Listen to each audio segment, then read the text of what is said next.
இப்ப பாத்தீங்கன்னா இப்ப 28 நவம்பர்ல சனி வக்கர பெயர்ச்சி ஆவறாங்க அப்படின்னு. இந்த வக்கரம் ஆவறது, வக்கர பெயர்ச்சி ஆவறது, வக்கர நிவர்த்தி ஆவறது அப்படின்றதுன்னா அப்படி என்னங்க சார்? வாக்கிய பஞ்சாங்கம் படி சனி பகவான் வக்ர நிவர்த்தி அடைகிறது 17/11/2025 நிவர்த்தி அடைகிறாரு. இத்தனை இந்த 138 நாள்ல நல்லது பண்ணிட்டு இருந்த இடத்துல எல்லாம் மறுபடியும் கெடுபலன்கள் பண்ணுவாரா, இல்ல கெடுபலன்கள் கொடுத்துக்கிட்டு இருந்த இடத்துல நல்ல பலன்கள் கொடுப்பாரா? இது எப்படி சார்? சனியை போல் கொடுப்பவரும் இல்லை, சனியை போல் கெடுப்பவரும் இல்லை. சனி கொடுப்பவரை யாராலும் தடுக்க முடியாது. எடுத்த உடனே நம்ம மக்களுக்கு கொஞ்சம் பயமுறுத்துற மாதிரியே சொல்றீங்களே சார். அடுத்து வர 110 நாளும் அலர்ட்டாக இருக்கணும். என்ன பண்ணணும்? ஒன்றும் பண்ண வேண்டாம் சார். சத்தியத்துக்கு கட்டுப்படுங்க, தர்மத்துக்கு கட்டுப்படுங்க, நியாயத்துக்கு கட்டுப்படுங்க. தவறான வழியில் போனீங்க, தண்டனை உண்டு.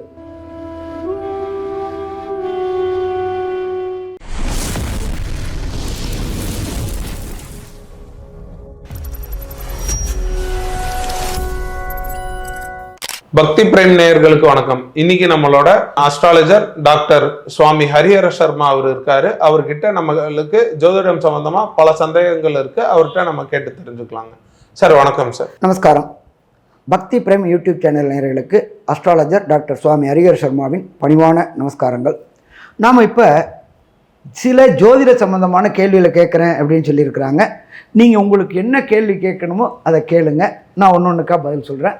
அது மக்களுக்கும் சரி நமக்கும் சரி தெளிவாக புரிகிற மாதிரி பேசிக்கலாம். இப்போ பார்த்தீங்கன்னா இப்போ 28 நவம்பர்ல சனி வக்கர பெயர்ச்சி ஆவறாங்க அப்படின்னு. இந்த வக்கரம் ஆவறது, வக்கர பெயர்ச்சி ஆவறது, வக்கர நிவர்த்தி ஆவறது அப்படின்றதுன்னா அப்படி என்னங்க சார்? அதுலனால நம்மளுக்கு என்னென்ன பாதிப்புகள் இல்ல சாதகங்கள் இருக்குங்க, அதை பத்தி இன்னைக்கு இந்த ஷோல கொஞ்சம் டீட்டெயிலா பேச. கண்டிப்பா சார். இப்போ சார் பஞ்சாங்கத்துல பொறுத்தளவுக்கு 3 பஞ்சாங்கங்கள் இருக்கு சார். ஒன்று திருக்கணிதம், இன்னொன்று வாக்கியம், அதுக்கு அடுத்தது எஃபிமெரிஸ் அப்படின்னு இருக்கு. நாம இப்போ ஃபாலோ பண்றது அப்படின்றது வாக்கிய பஞ்சாங்கம். வாக்கிய பஞ்சாங்கம் படி சனி பகவான் வக்ர நிவர்த்தி அடைகிறது 17/11/2025 நிவர்த்தி அடைகிறாரு. அவர் எது வரலையும் இருக்காரு அப்படின்னாக்க 6/3/2026 வரலும் இருக்கார். இந்த 110 நாள் ஆக்சுவலாக சனி பெயர்ச்சி அப்படின்றது வாக்கியப்படி டிசம்பர் 2023 ஆணுச்சு. இந்த டிசம்பர் 2023 சனி பகவான் ஒரு ராசியிலேருந்து ஒரு ராசி கிடக்கிறதுக்கு சற்றேறக்குறைய 2.5 வருஷம் ஆகும். அப்போ இந்த 2.5 வருஷத்துல வக்ரம் அப்படின்றது என்னன்னு சொல்லிடுறேன், வக்ர நிவர்த்தி அப்படின்றது என்னன்னு சொல்லிடுறேன்.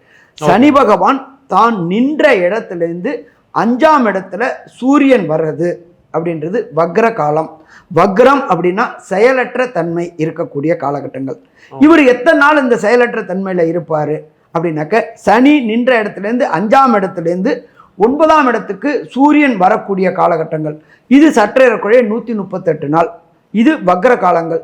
வக்ரம் அப்படின்னா செயலற்ற தன்மை, தன்னுடைய செயல்பாடுகள் இல்லாத தன்மை. சூரியனுடைய ஒளியை வாங்கி தான் எல்லா கிரகங்களும் செயல்படுது.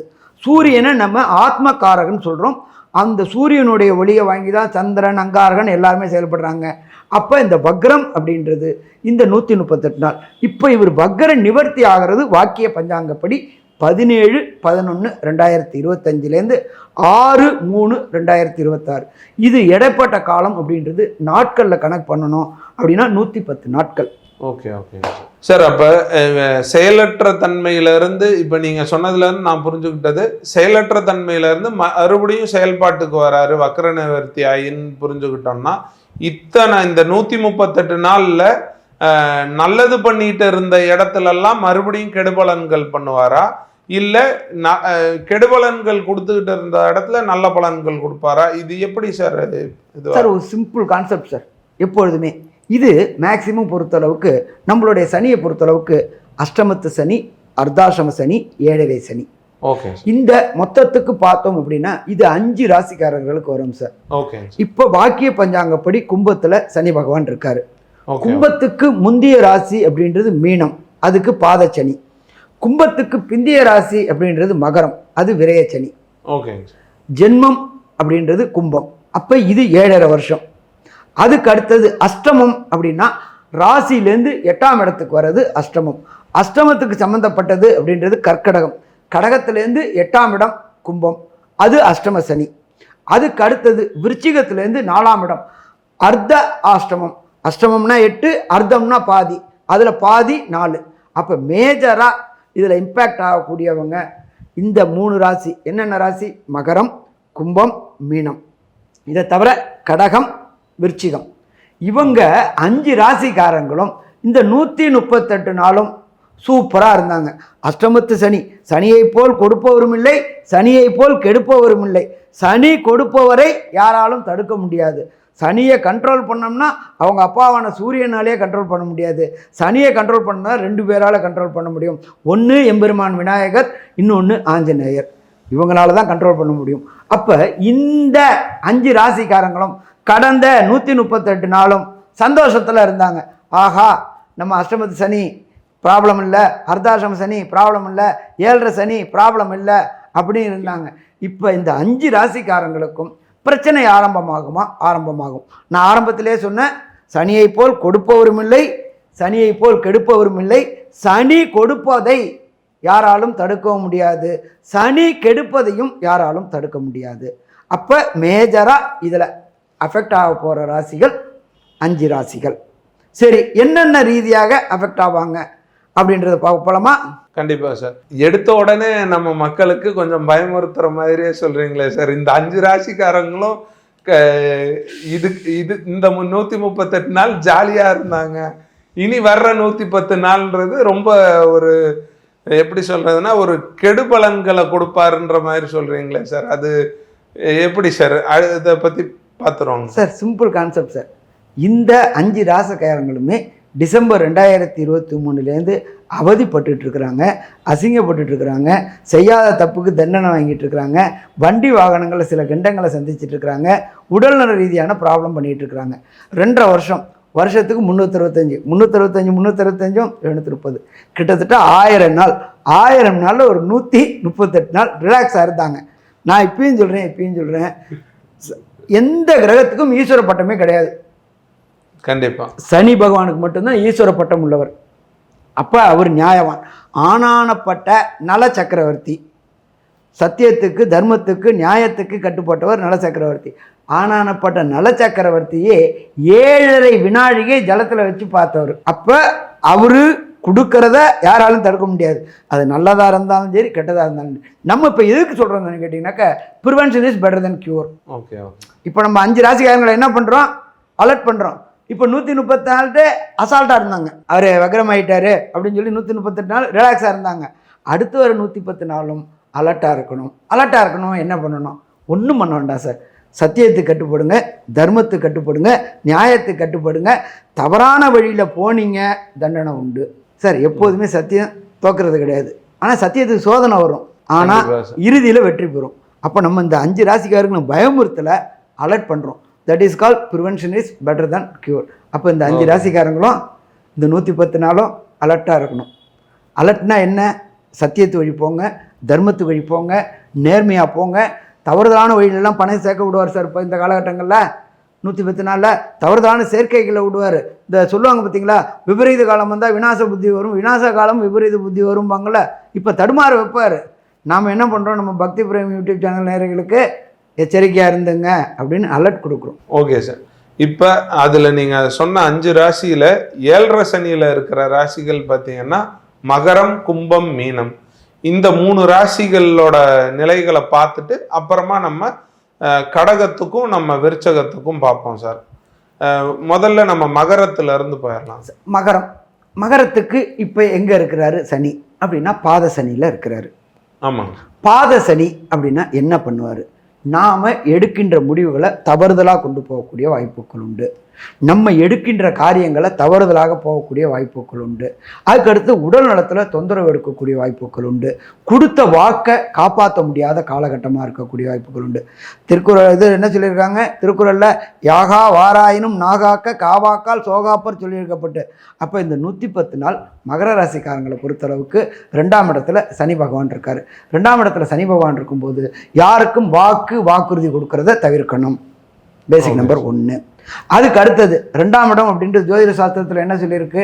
வாக்கு, தனம், குடும்பம். வாக்கு கொடுக்கறத அவாய்ட் பண்ணிக்கணும். என்ன சாமி சந்தர்ப்ப சூழ்நிலை இந்த மாதிரி ஆகுது, அப்போ பேசும்போது எப்படி பேசணும்?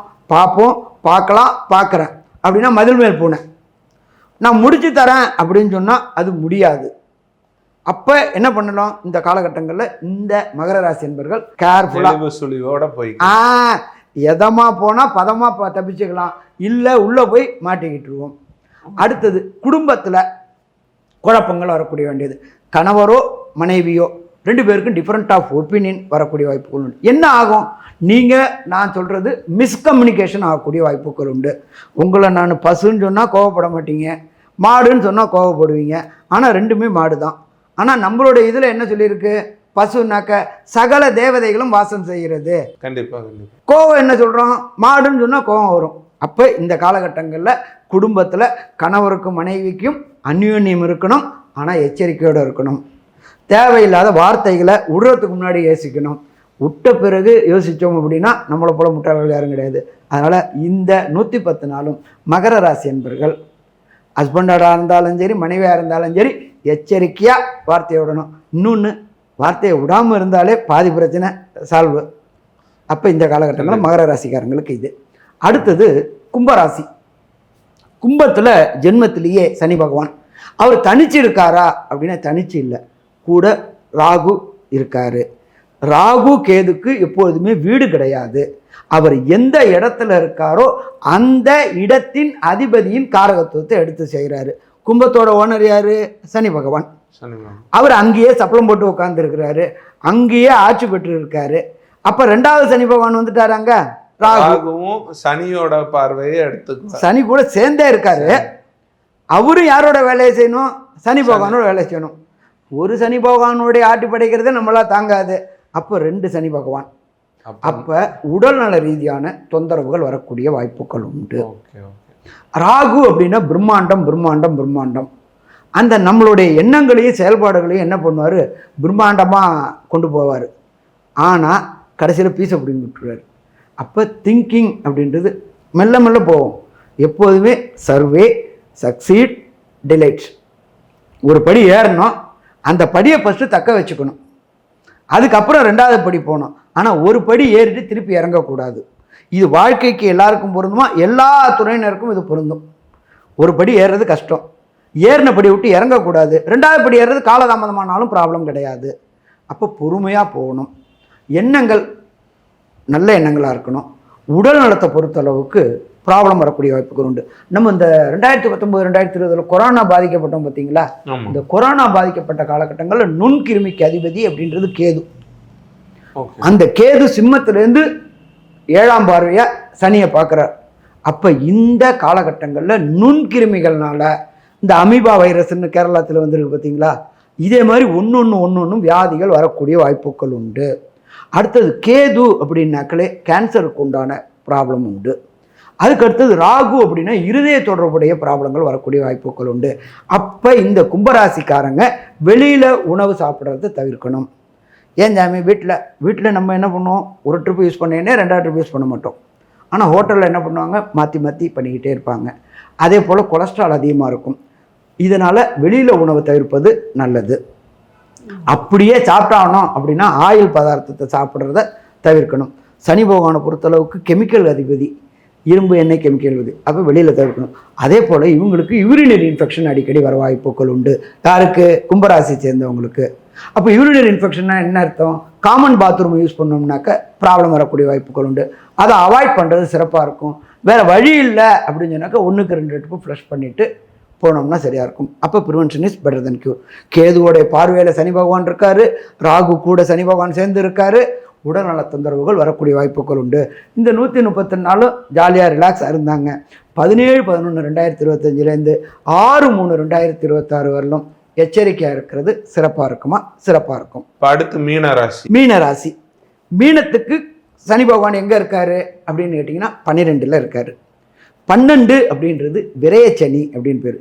இதில் சார் எப்பொழுதுமே சனி பகவானை பொறுத்தளவுக்கு ஒரு ராசியிலேருந்து ஒரு ராசிக்கு கிடக்க சற்றேறக்கூடிய 2.5 வருஷம், திருப்பி அதே ராசிக்கு வரத்துக்கு 30 வருஷம். 12/2/24 12/6 30 வருஷம் ஆகும். ஃபஸ்ட் ரவுண்டு மங்கு சனி, 2வது ரவுண்டு பொங்கு சனி, 3வது ரவுண்டு கெண்டச்சனி, 4வது ரவுண்டு மரணச்சனி. இந்த விரயச்சனியை மட்டும் நம்ம என்ன பண்ணணும் அப்படின்னாக்க அவங்களோட ஏஜுக்கு உண்டானதை பார்த்து சொல்லணும். ஃபஸ்ட் ரவுண்டு மங்கு சனி, 2வது ரவுண்டு பொங்கு சனி, 3வது ரவுண்டு கெண்டச்சனி, 4வது ரவுண்டு மரணச்சனி. அப்போ அவங்களோட ஏஜை பொறுத்தவரை குழந்தைகளாக இருந்தால் மங்கு சனி, அதுக்கு அடுத்தது இந்த 27லேருந்து 30க்குள்ளார இருந்தாங்கன்னா பொங்கு சனி. அப்போ இவங்களுக்கு இந்த மீனராசி என்பவர்களுக்கு விரயம் ஏற்படும். இந்த விரயத்தில் சுப விரயம், அசுப விரயம். சுப விரயம்னா என்ன, அசுப விரயம்னா என்ன? அசுப விரயம் அப்படின்னா ஹாஸ்பிட்டலைஸ் ஆகிறது, வண்டி வாகனங்களில் கண்டங்கள் வருது, வாங்கின வீடை ஏமாத்துறது, இதை மாதிரி பிரச்சனைகள் வரக்கூடியது. சுப விரயங்கள் அப்படின்னா குழந்தையோட படிப்புக்காக, ஹையர் எஜுகேஷனுக்காக வெளியூர், வெளிமாநிலம், வெளிநாட்டுக்கு படிப்புக்காக செலவழிக்கிறது.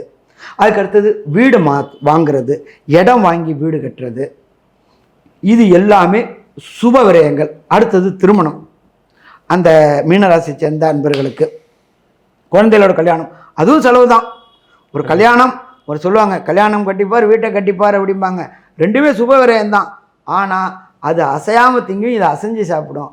அப்போ சுப விரயங்களாக இருக்கக்கூடிய வாய்ப்புகள் இந்த மீனராசிக்காரங்களுக்கு உண்டு. அப்போ இந்த 3 ராசிக்காரங்களும் இந்த 110 நாளும் கொஞ்சம் எச்சரிக்கையோடு செயல்பட்டோம்னாக்க பிரச்சனைகளை தவிர்க்கலாமா? பிரச்சனைகளை தவிர்க்கலாம்.